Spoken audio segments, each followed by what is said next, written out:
Hello, and thanks so much for joining me here for another episode of Story Time. Today's story comes from my collection, Peripheral Visions and Other Stories. This is the collection, and it's called Memories of Music. And I have to confess, it is one of my favorite stories. My wife was a wonderful baker. Each Saturday, she would bake 4 loaves of bread, and then, before the oven cooled, put in some pizzas, round as harvest moons. We had an outside oven, and before I left for work, we worked Saturdays back then and were glad of the labor. It was my job to split enough wood to fill the oven. And when I came home at lunch, I could easily walk the few miles from the mill to the house. She would be at the oven, pulling bread out, sliding bread in, her movements so rhythmic you would think she heard music. He remembered how the sweat would trickle its way down her face, and a few strands of her hair would free themselves from the twisted coil at the nape of her neck to curl around her face. Sometimes, when he kissed her, he could taste the salt on her flushed cheek. "That'll be $3.10, the cashier announced in a bored voice, and the old man regretfully pulled the money from his creased wallet. Nowadays, 2 loaves of bread cost what he made in a week's hard labor long ago. "I wouldn't mind," he said, handing over the money, "if it tasted as good as what my wife made. But it doesn't. It tastes like sawdust." He looked at the people in the line behind him to see if anyone agreed. Sawdust mixed with air. But they just shifted their tired feet and said nothing. Maybe, he thought, they were afraid he would stay there, rambling on about days gone by and delaying them from their busy lives. But he wasn't like that, he thought to himself. That's what other old people did, those lonely old men and women who had no one to talk to. He had seen them in the park, stopping every passerby they could, telling them what was wrong with the world. And he had seen the look in their eyes, lonely and afraid, as if they needed to hear their own voice to know they were alive. He lifted the paper bag of groceries with a sigh and walked toward the exit, pausing long enough to make certain the electric door would open and stay open. Electric doors brought an end to small courtesies like holding a door for a lady, since the door opened and shut on its own accord. Years ago, women were considered delicate creatures, and it fell to men to protect them. Yet it was the women who bore children one after the other, swelling like rosebuds coming to bloom. A man could plant the seed, but it took the woman's power to bring it to life in that fertile, hidden darkness. And it took a woman's strength to force that life out into the daylight.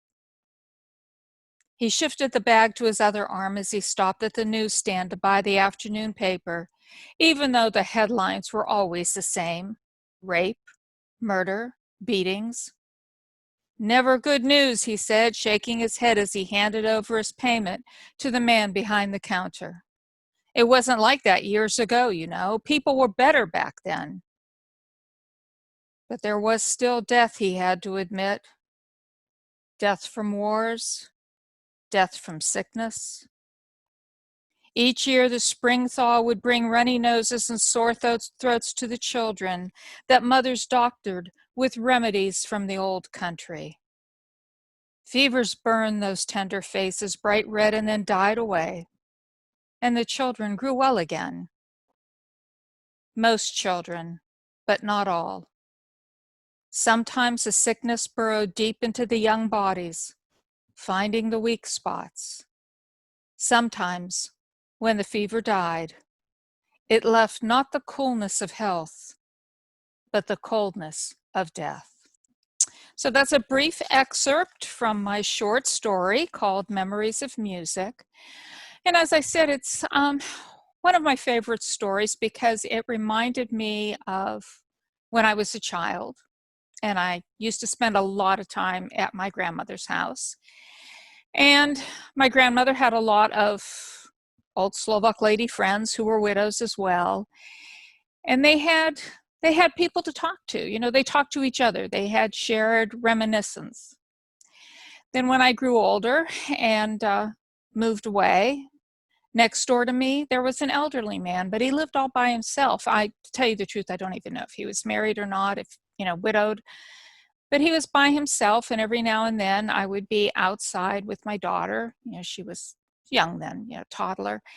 And he would come out and he might talk a little bit, but it was just that idea that he was in that house all by himself, very few people to talk to. And, there's a lot of people like that. Not always just old people either. There are lonely people in this world. There are people who have no one to talk to. But I think it is the hardest for the old people because as they lose family members, as they lose their spouse, their siblings, they also lose the people who share the memories with them. And pretty soon there is no one. You could tell your memories to somebody. You could say, this is what I remember when I was a child, when I was a young married person. But it's not the same as talking about those memories with someone who was part of them. So in the story, that's really what the story is about the memories the elderly man has of his wife, the sweet memories, the tender memories, the memories of shared grief, and his attempt to share some of those memories with the people he meets as he makes his daily rounds.